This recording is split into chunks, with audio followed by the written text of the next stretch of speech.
they had signs up. No rape month. No rape month. Yeah, don't rape anybody this month. Dang. If you're in a room with 5 Nigerian women, 3 of them have been raped. What? They had a newspaper article, don't beat your wife in the evening, because the screams would disturb the neighbors. Beat her doing it. And so when you go and read, it says, don't beat your wife. And then the subtitle was, in the evening, because the screams would disturb the neighbors. Beat her during the day. Oh my God. Because everybody's at work. What? So there's no such thing as domestic violence. That's like normal over here? Yes.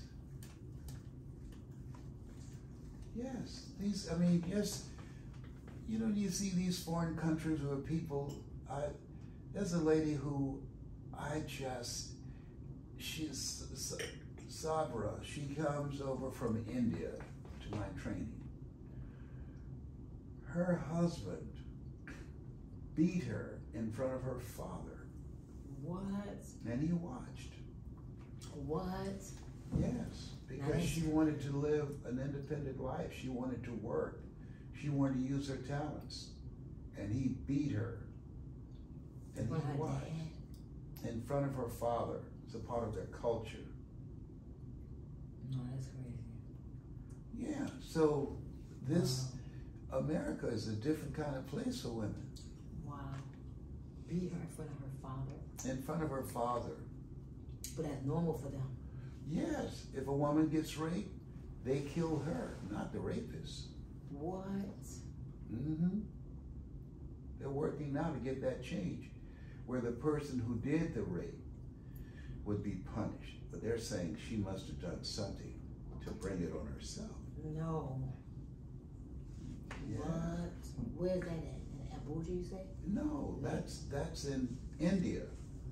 That's why you got a following in certain areas of the world. People who have been into me said, I saw you with Stormy. Yeah. They said, we don't have any women over here like that. Wow. Bold, Wow. living life, living big, living life on your terms. Yes. You don't know the women that you've stirred something up in them that says they don't have to take a back seat to anybody. Yes. Right, I know. I don't know all of them, but that's why I love it. You gotta come on Friday. You gotta come on Freedom Friday. Huh? You gotta come on a Freedom Friday. Freedom Friday? It's on Zoom. Okay. It's so nice. Freedom Friday, oh my God. So I have them come on, and this Friday I want them to, you should be on. I want them to tell their story. Which they got one? like on Zoom. They got, I give them what, how many minutes you think? Can you tell a good story? You can tell a 3-minute story. Mm-hmm. And then have you on. I could talk about you. But on this Friday, I'm gonna open it up. So we open it up on Fridays, and the women get to come on. Yeah. And I could have them share what But see, one of the low-hanging fruits that we should do together is a compilation book. A book. A compilation book of stories. People should want to be a part of a compilation book called The Storms of Life. Oh, that's nice. What you think about that, Ori? That's easy. Everybody's going through some storms and how you get through.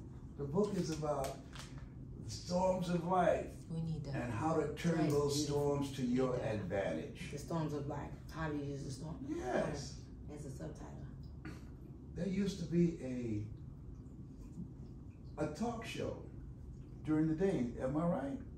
Called Storms of Life, I think. Asa Fidessa. You're all right. The Storms of Life. That's, you know what? I would love that because I need some new stories to use. You got a lot of stories. That's why we're gonna pull them out. But you got stories. You can also tell some stories. You've heard some stories. I would love to hear some more. I have a lady that writes. We need some. What is she called?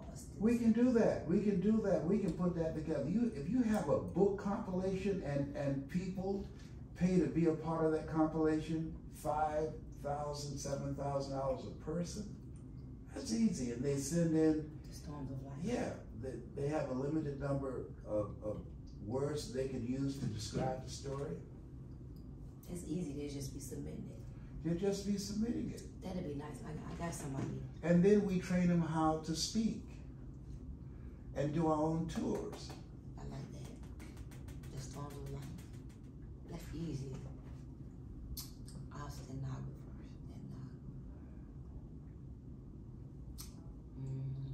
Hold on a second. Answer the phone for Reggie. Hold on. Hi, Reggie. Say hi to Mr. Les Brown. Hi, Mr. Brown. How are you? I'm great, and so are you. I'm doing amazing. What's going on? How are you? I was calling to tell you about they canceled the Airbnb, but I call you back. What you mean they canceled it? The people in the apartment, they don't want to do it no more. So you But it was canceled. perfect. It was perfect. So you got to move out. Yeah, by the 25th. But it was perfect because the lease was already up. So no more Airbnbs over there. No. Well, there your answer. You was contemplating what you should do. So Exactly. you gotta get focused on what you gotta focus on. So you're not coming down to Miami anymore today? Yeah, I have to come down today. I am. Okay. Well, call me. You back working out, or you can't work out? I'll be working out as soon as I talk to the lady about my hair. Bye. Bye. He got every workout excuse in the world. The Storms of Life. I wanna do that. I wanna have this. I have a lady there, Angela Hill. She could do that. Angela Hill.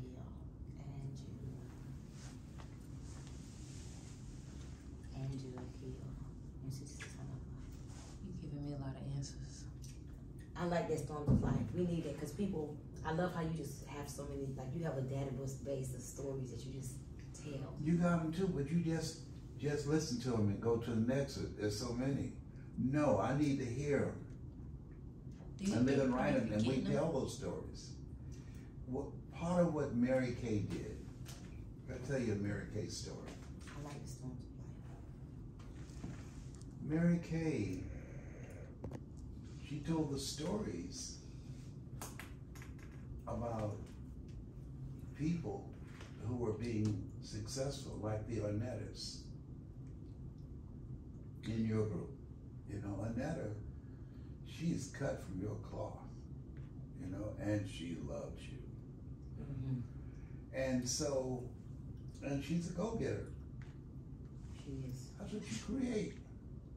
And you create, there are people whose lives you transform that you don't even know. I have talked to these people who said to me, when you came up on Story's program, I said, I can't believe he's up in there. They were just shocked. Like, I finally came to my senses. I mean to tell you. And so when we get these stories and put them in a book, I like this. And you know what it's going to be like? Chicken soup for the soul. I never read that book. I heard about it. Yes, all they had were I'll some give it to stories. It was just stories. Lisa Nichols. Mm-hmm. Yeah. No, Lisa Nicholas, she was one of the people in there, and I was one of the people in Were there. you in too. that book as well? Yeah, they did. They featured me, the guy who put it together, Jack Canfield, Mm-hmm. and one other fellow. Yeah. That'd be That's nice. right Have a there. story featured in Yeah. The Storms of Life. I like that. Submit stories sharing your most defining moment. What do you do? How you overcame it? Yeah, Or some what? people who finally said, people who answer the call on what this. I always get it mixed up. Girl, hold my, what is it? Girl, hold my hand. Girl, hold my hand. That's a movement. Yes. We got some amazing stories inside Girl, Hold My Hand. Yes. Yes, but I wouldn't even want it to be about big. I would want it to be about those practical women in the community. Stories that blow your mind. Yes. We got women that were suicidal. We got women that was driving. I've met them. I've talked to them. That's how I know. Yes. I just said, whoa. And here's what's, it's not tragic, but what is. We have nothing like that. Mm-hmm. I like that. That's building a community of women helping each other. People, I would love to read a book like that. What do you, with the person picturing their story? Of course. I would really Yeah. need that. It's just a book of stories. You, girl, hold my hand. I can get you through this. None of us want to make it by ourselves. Ladies and gentlemen, you know, there comes a time in our lives that we have to ask for help. Not because we're weak, but because we want to remain strong. I've built this organization so that you are not going to leave where you are by yourself. Girl, hold my hand, and I'm going to teach you Yes. how to do it. I like the storms of life. Reach up. We gotta get through. I like that. That's beautiful. I want that book. I was literally thinking for the last few weeks that we've been talking. I would love to have a bunch of different Hey, stories. we can have it ready by Christmas and make it a national New York Times bestseller. The storms of life. The storms of life. How to use the storms to your advantage. Yes, because everybody's going through a storm. The pandemic has turned everybody's life upside down. And now the damn monkeypox. That's crazy. And I understand they thinking it's like more in the gay community. Yes, and what part of I will have here next week. I got 3 things coming in. How many staff members do you have? These things, Vanessa, Trina, my brother, Batavia. You want them, everybody, because they ain't gonna wear the mask inside. They're now saying wear no mask inside. Everybody needs to be wearing this. Because this kills the virus. And anybody come with it. If somebody comes in there and we're gonna get you a thing that you plug in the wall here. That anybody comes in, they got the virus, it will kill the virus. And you Does will it get make a from the noise or house. something? How do you know? If No. It purifies the air. It's been approved by NASA. Well, I don't know why Biden don't have one of those. Huh? Biden. Why doesn't the Mr. President have one? I don't know, but I saw Donna Ross with it.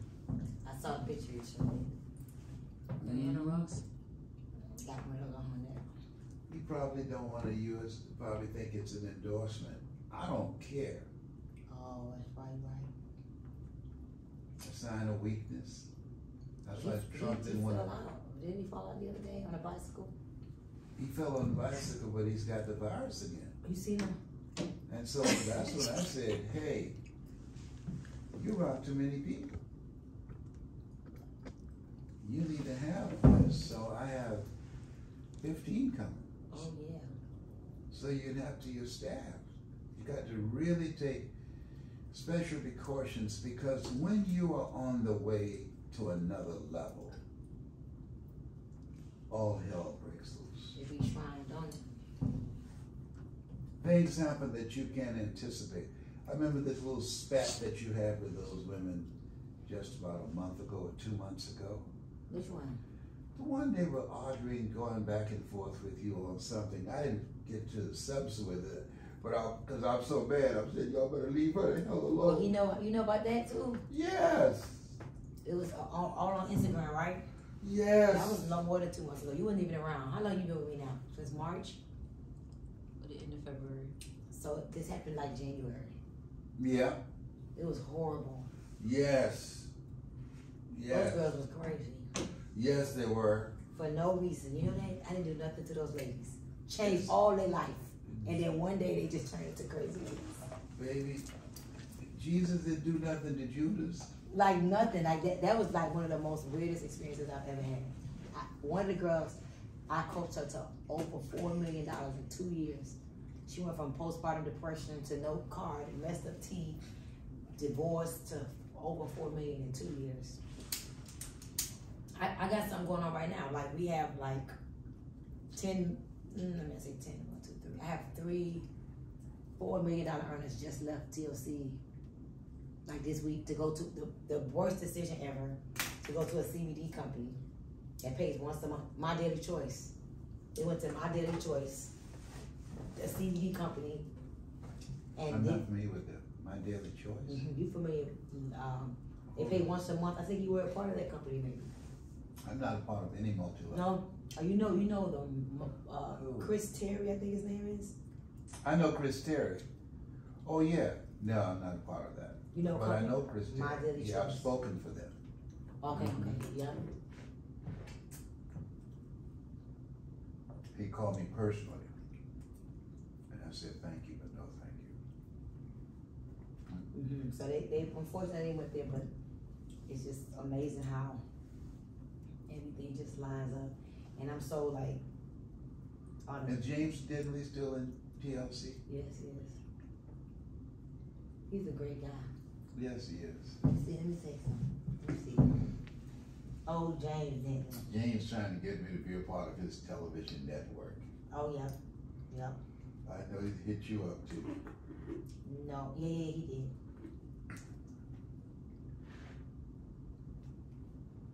I've known James for years. Him and Bill Wash. He loves Bill Wash. Uh-huh. Oh, well, you know what you're sharing something.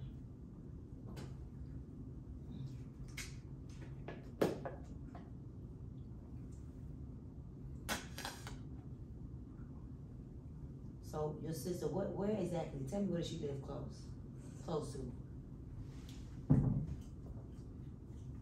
She lives in Carroll City, 168th Terrace, and think 47th Avenue. Oh, okay. That area. What did she do before she retired? She was a teacher. So she goes to the church every day and work with kids, teach them reading. And what was her husband? He was a police officer.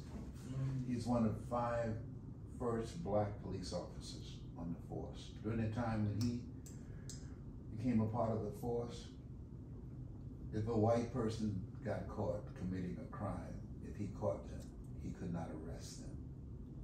Wow. He could only handcuff them and then call for a white police officer to come and put him in the cruiser. Wow. Yeah, the racism. Wow. Police officer, but you could not arrest a white person. Wow. We had our own precinct. They have a precinct in Overtown where the black people black criminals put in this precinct and white prisoners were put in another one. But still, that's a historic spot. We had a black judge named Judge Thomas. He was easy on white people because he didn't want them to feel that he was prejudiced, but hard on black people because they don't want him to feel that he was being soft on black people. Wow. He was like Clarence Thomas, a true Okata. Wow, I heard that name before. Yeah, Judge Thomas. The city has a lot of history. Yes, they used to have signs on Miami Beach, I would go to work with my mother. Jews, dogs, and coloreds not allowed. Jews? Dogs, and coloreds not allowed. Well, I didn't know it was racism against Jewish people. Jesus, yes. I didn't know that. Baby, This is my first time hearing don't that. ever say that. Let me tell you something. That's what the ultra-right is about. It's about, remember they had that thing, Jews will not replace us, that marched with the fire, they had the torches. Oh, they hate Jews like they hate us. I never knew that. A lot of people don't know that. I never knew that. They hate Jews like they hate us because Jews make the money. Wow. They are despised. People like Trump hate Jews. Hillbillies hate Jews. I didn't know that. Yeah. Wow.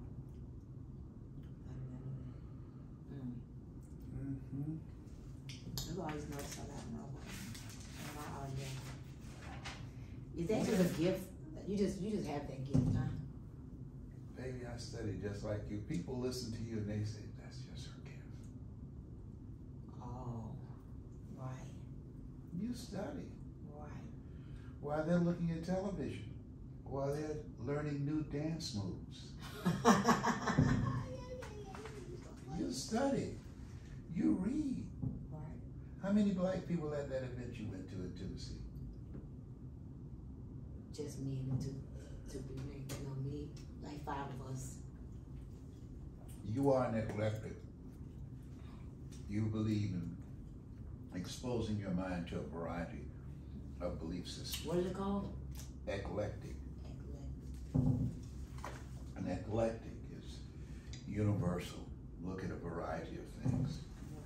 I got an eclectic. I know that's a new word to me too. Eclectic.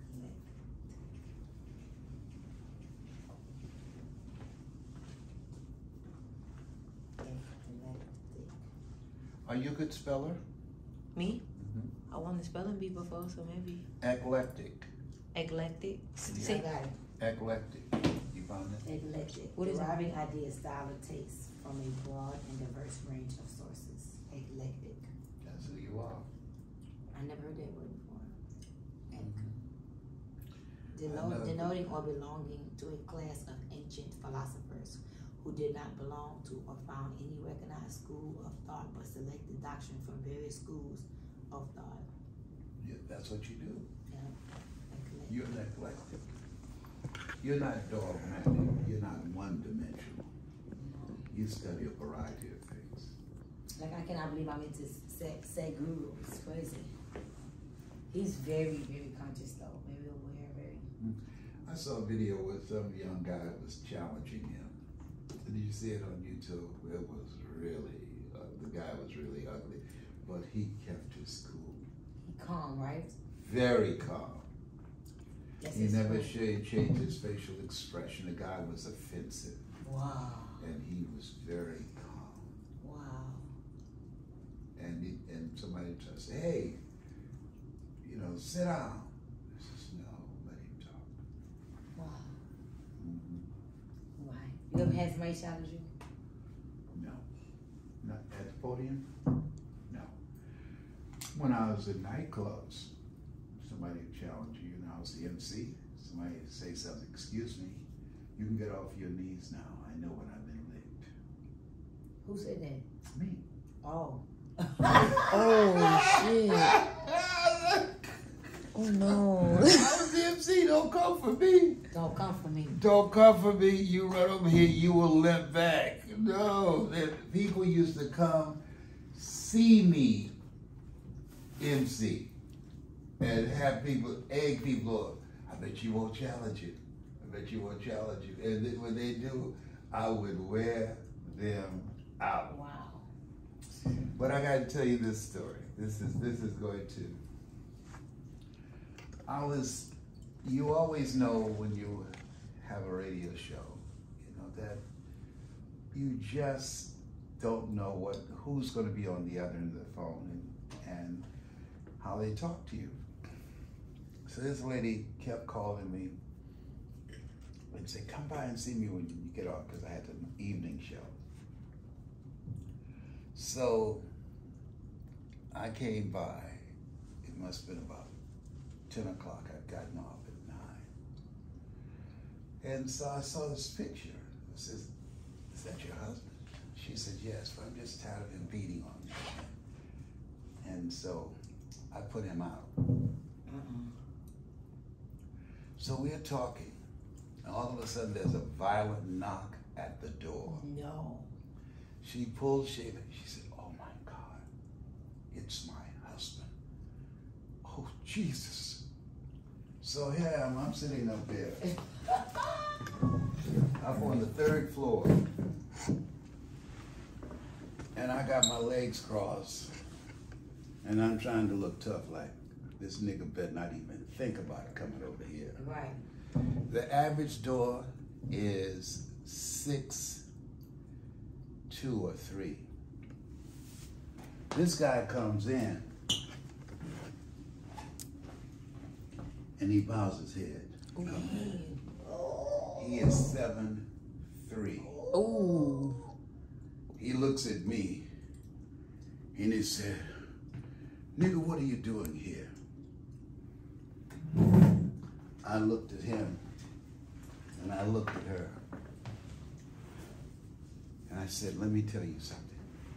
You tell your brother if he can't be here right now, he can go straight there. Excuse me, big boy."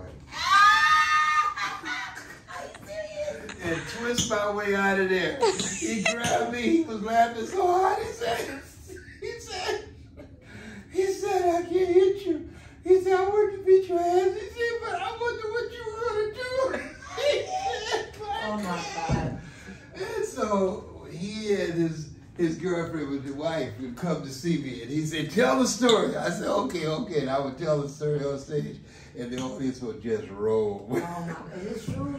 That really happened? Yes. Are you serious? And I would punctuate it by this: say, "It's better to fight and run away so you can live to see another day." Oh, I used to live a crazy life. Oh my God, that is hilarious. Oh my God. Oh, whenever I go to Columbus and he hears that I'm in town, they do interviews with me at the radio station. They drive down to see me. Oh my God, that is funny. See, your reflexes kicked in quick. Ooh. You figured it out. 7'3". Oh yes, that would have been a fair battle right there. No. Oh Yeah. my God, Mm-hmm. that is hilarious. I had a feeling you was going to say that. You knew you were gonna say that? I had a feeling. I was like, that's the only reasonable thing to I do. couldn't think of what you was gonna say. That was so good. Yes, indeed. Wow. So write down, "I've had it." Yeah, I remember that now. And many of you have come because you've had it with the life that you have been living. Most people, because what you always want to do is reaffirm their commitment to the community. Most people in the play The Truman Story, the movie.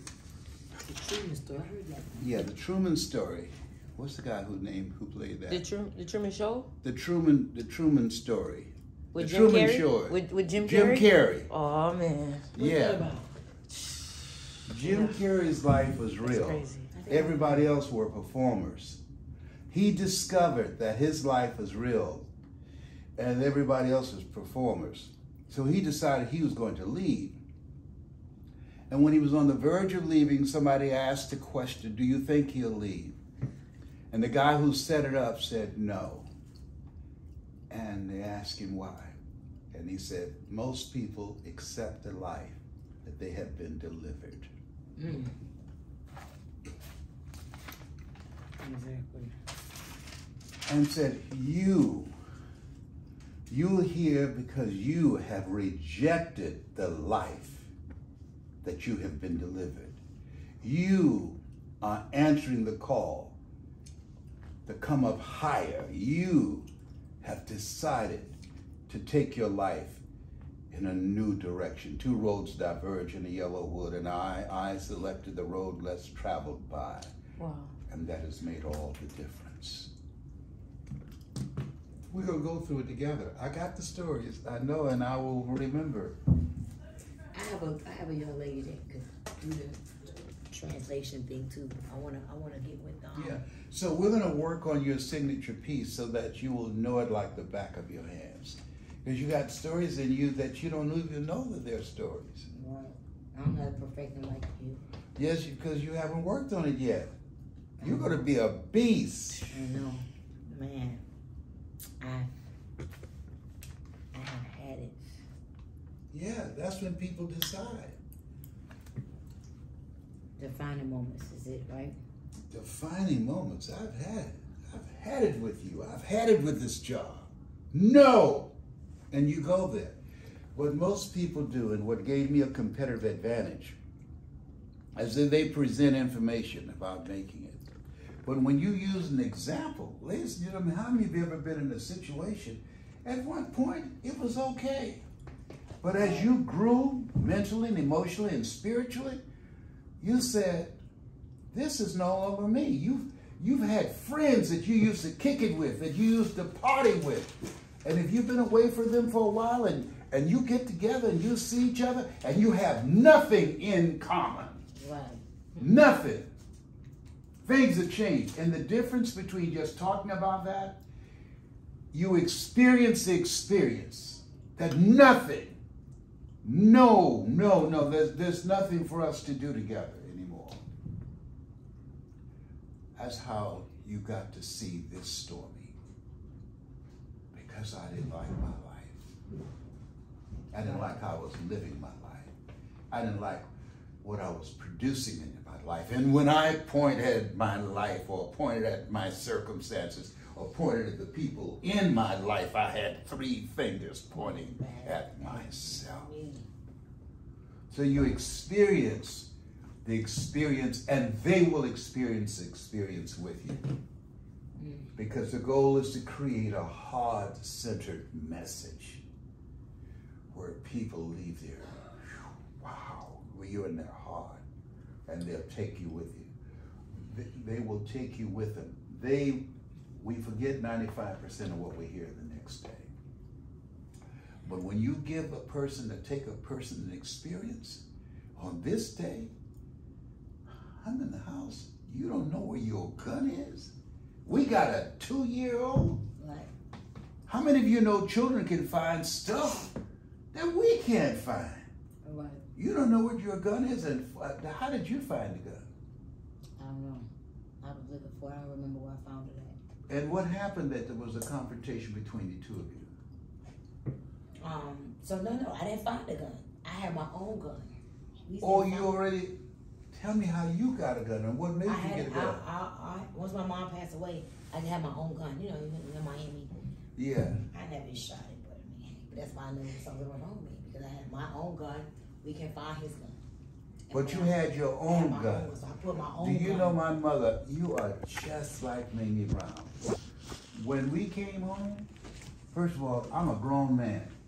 We never had a key to the house. And I would go to the window and knock on the window. Mama? And I'd stand on the side. Yes, it's me. Open the door, baby. Okay. My mother had a gun on her nightstand. Right. She went to bed. So you want to stand to the side. You don't want her to wake up and start shooting. Right. She kept a gun with her. I knew when she was dying, when she said, give me the gun, Margaret, not the draw. You said you give her the gun. Yeah, she gave it to me, and she reached in her bosom, and she always kept money in her bosom, in her bra, and gave Margaret Ann the money, $1,500. And she said, I'm going. What? I've never seen anybody She was die on the before. deathbed in the bed? Huh? She was in the bed. Mm-hmm. That was a hell of So a she hand. knew when she was about to take her last. Yes. I held her hand when she took her last I held my mom's hand when she took her last breath too. Yeah. Wow, you did? You saw that? Mm-hmm. Wow. That's the first time I've ever seen anybody die. Wow. And everybody's going to sit there and talk to her. I said, I don't know what caused you to decide to take us on, but I thank you. And I'm going to make you proud. I promise you. Wow. I talked to her about 2 to 3 hours before Range Funeral Home came to get her. Range Funeral Home. They still in business too. Yes. Wow. Mm-hmm. You talked for like 2 or 3 hours. Yes. Just sitting there talking to her. Everybody else had gone to other parts of the house. The dog was her. She had a dog who was just leaving. Oh. Wow, she passed. Oh. Yes, and her spirit had left. Yeah. She was quite a woman. Wow, the dog knew. The dog. Yeah. They say those animals be knowing. And They love you. know they love you. Yeah, animals know. So that was a defining moment. And that was really the defining moment when it happened. Oh, and then yeah. and they took the TV from my sister, my daughter. It triggered something in me. if I say raise was a defining. I've had several defining moments. That's one. But let me tell you something. Coming to take the TVs. You know, ladies and gentlemen, you know what? My husband too. And told me he wasn't leaving if I didn't give him $8,000. Even he wanted more, I gotta pay him to leave. And I found $8,000. I came with $8,000 and he was willing to leave with that. But I literally had to pay him to leave. Yeah, he was like, I'm not just leaving without no money. Yep. What were you in? Were you in TLC then? Yep. And that's when I got aggressive and I went hard. Let me tell you something, ladies and gentlemen. You know something. There's some people, if they'd never been born, the world would be a better place. And not only Hitler, but he's got company. Oh my God.